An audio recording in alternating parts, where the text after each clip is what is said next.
Hey guys, welcome back. And it is the end of the first week of our bow season here in Tennessee.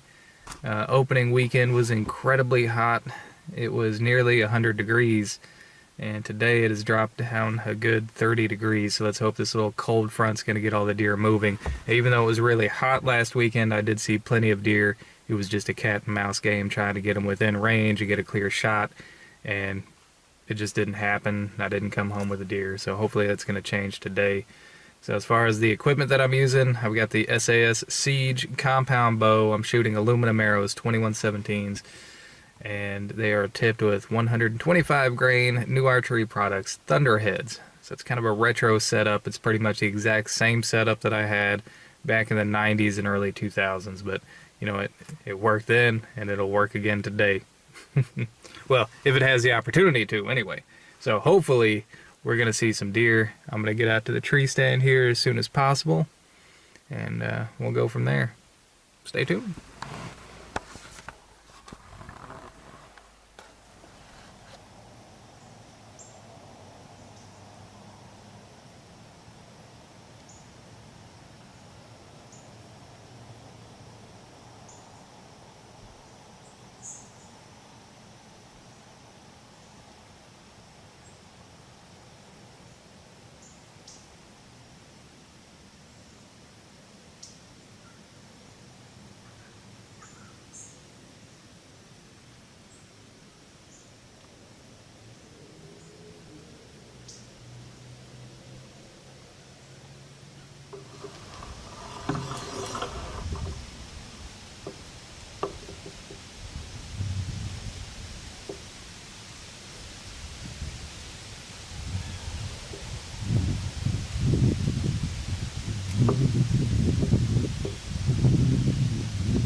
I just shot one.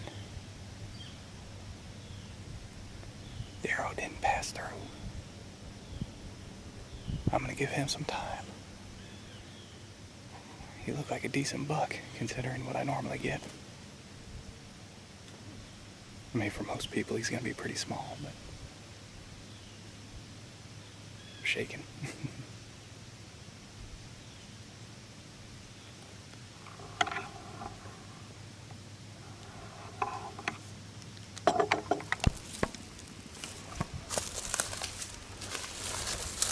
In case I never showed you guys, here's my tree stand.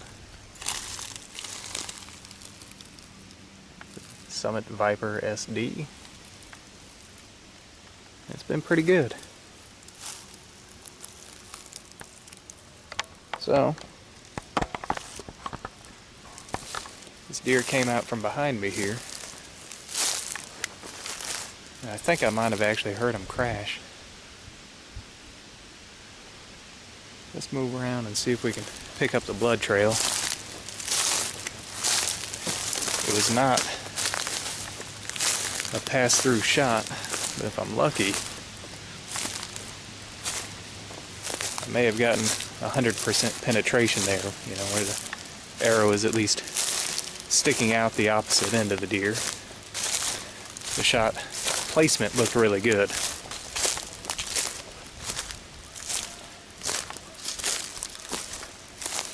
Maybe a tad far back, but that should be double lung.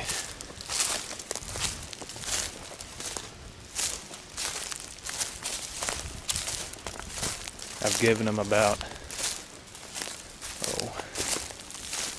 30 minutes now. Should be plenty of time, especially if that was him that I heard crash. He's done for. We'll just have to see.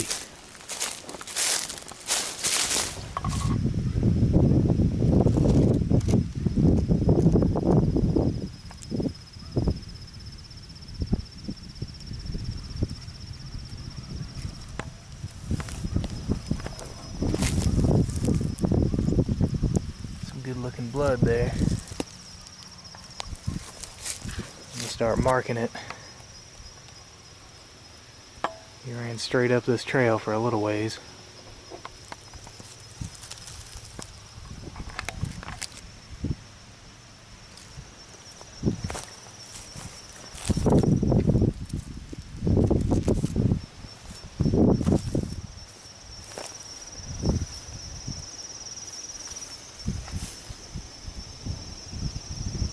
He jumped the fence right here.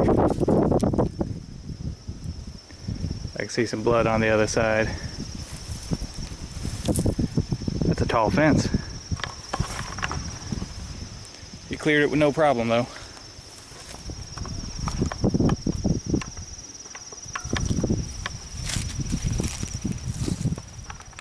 Look at all that. This dude ran a long way, but I see him right up there. He's bleeding good now. Old Thunderheads did their job.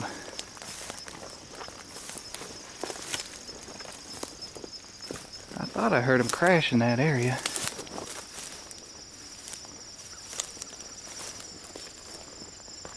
Look at this. Look at that.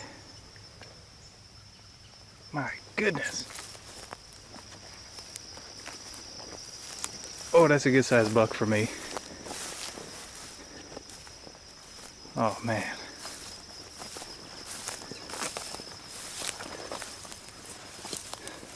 Look, arrow's still in him. That's a big bodied deer. Oh, dude. 1, 2, 3, 4, 5, 6, 7. 7 point. Oh man. Wow.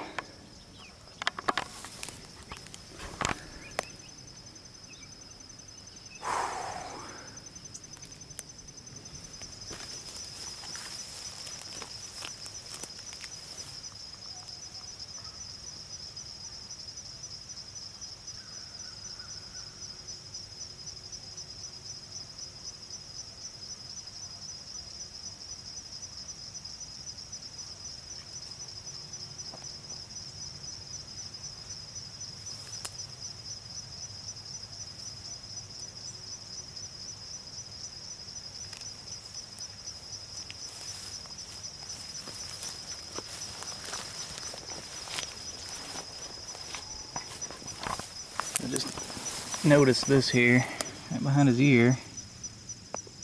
He's got a nasty looking scar.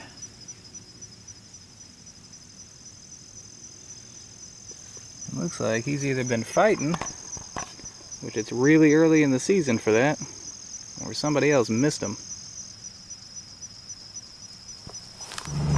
Alright, after a whole lot of work, we finally got that dude loaded up on the back of the Jeep. I can see his antlers in my rear view mirror. So, after a short drive, we gotta take care of this guy, and I'll be back with you.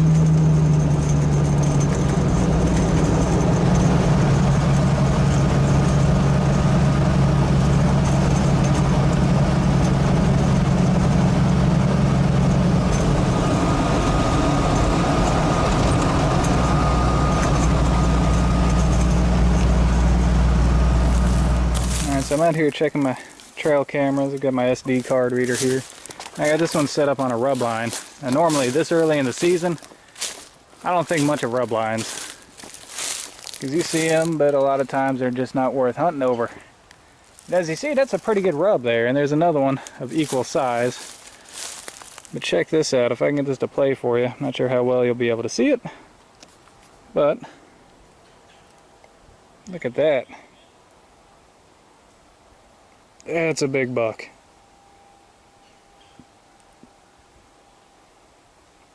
I've been staring at him for a while now, and as best as I can tell, he's a 9-point. He's got a little sticker on his left side. That is really unusual to see in this area. Normally, we don't hardly get anything on trail camera. Does and fawns, that's about it. But that's really promising. It's just one trail camera. I got another one set up over there. And on that one, I got a small 8-point. Well, I say a small 8-point. He was pretty much the same size as the deer we got today. He just had one extra point. So it looks like we got a little bachelor group in here. So whenever the rut kicks off, we may actually have some competition. Maybe we see some real rut activity this year. We didn't really see that last year. But alright. Hey guys, welcome back. So the hunt's over with now, the meat is all taken care of, and here's our rack. It's actually a really nice buck. I don't know if I mentioned it before, but this is actually the second largest buck that I've ever gotten with a bow. And it's the first deer that I've ever gotten with a vertical bow since 2015. So I'm pretty happy about that. Now the bow that I was using, I don't know if I've showed you guys this much. Well, not since I got it. I did a few videos on it whenever I first got it, but this is the SAS Siege compound bow. It's actually made by a company called Mancung. And here's their logo right here on the handle. I don't know if you can see that. Probably not very well. It's pretty small. And their designation for it is the Mancung CB, and then it's got a bunch of letters and numbers. But it's sold here as the SAS Siege, or Southland Archery Supply Siege compound bow. It goes up to 55 pounds, and that's what this is set at. The draw length is adjustable to 27, 28, or 29 inches. This one is adjusted to 28 inches, which is my draw length. They advertise that it shoots a whopping 206 feet per second, which that's probably about right. It's pretty slow. It's got these twin round wheel cams. This is technology that you would see in bows from 30 years ago, but obviously it still works. I was using a bow very similar to this back in the 90s and early 2000s. Now the accessories that I have on here didn't come with the bow. All of these are Trophy Ridge accessories. The bow mounted quiver here, which you can take off just like that, and I do leave this off to hunt. That's just one more thing that can get snagged. The whisker biscuit rest here, and these sight pins, which are pretty standard. The stabilizer that I have on here is made by Bowfinger, and it's just got a little camera mount on here. You can take your camera and mount it on here. I was actually using the camera that I'm filming with now to film my hunt, so I'm not sure how much of it you're going to be able to see because that one doesn't have any zoom on it. It does have a wide angle lens, so you may be able to see the deer. But yeah, it just screws onto the tripod or accessory mounting base here on the bottom of your camera. Right there. So, and that way you can film your own hunts. And here's the arrow that I was using. And these arrows are aluminum arrows. They're 2117s. I know a lot of people don't shoot aluminum arrows anymore, but I do because they're easy to work on. Now this one, you might be able to tell, is a little bit bent up now, so I'm not going to be able to use that again. This thing is done for.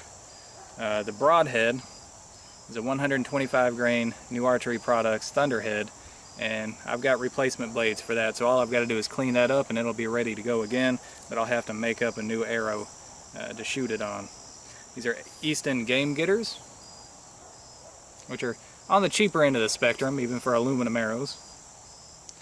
But I do love shooting aluminum arrows because, well, they're easy to work on. All you really need is a tubing cutter that can cut aluminum tubing, and you can get that at any hardware store and you're ready to go. So, very easy to work on. So, about the buck, We got out in the woods at about 6 o'clock in the morning. By 7:15, I already had an arrow in this guy. Now, I actually saw him last weekend from a distance, probably 100 yards away. And I thought he was a 6-pointer because I couldn't see this little brow tine here. I could just see his 3 tines here and the 3 here. But yeah, he ended up being a 7-point. And the shot distance was 20 yards. He ran probably another 150 yards and then dropped. So it was a quick hunt. I gave him about 30 minutes after the shot to make sure everything was good. I got down. He wasn't hard to track. Even though the arrow didn't exit, he still left a good blood trail. It was pretty easy to find. So all in all, everything worked great. That was one of maybe 2 times that I've ever gotten a deer and actually found the deer with the arrow still in it. So that's pretty rare. But I did hit some bone there. I hit a couple ribs. The shot placement was a little bit far back, but he was quartering away at an angle, so it's going to be a little bit further back so it can angle up into the body cavity there. So obviously it was effective and a good quick hunt. I guess you couldn't say it's an easy hunt because any bow hunt isn't going to be easy, but it's about as easy as you can expect a bow hunt to be. So anyways, guys, that is all the time that I have for today. I hope you enjoyed it. Until next time, thumbs up.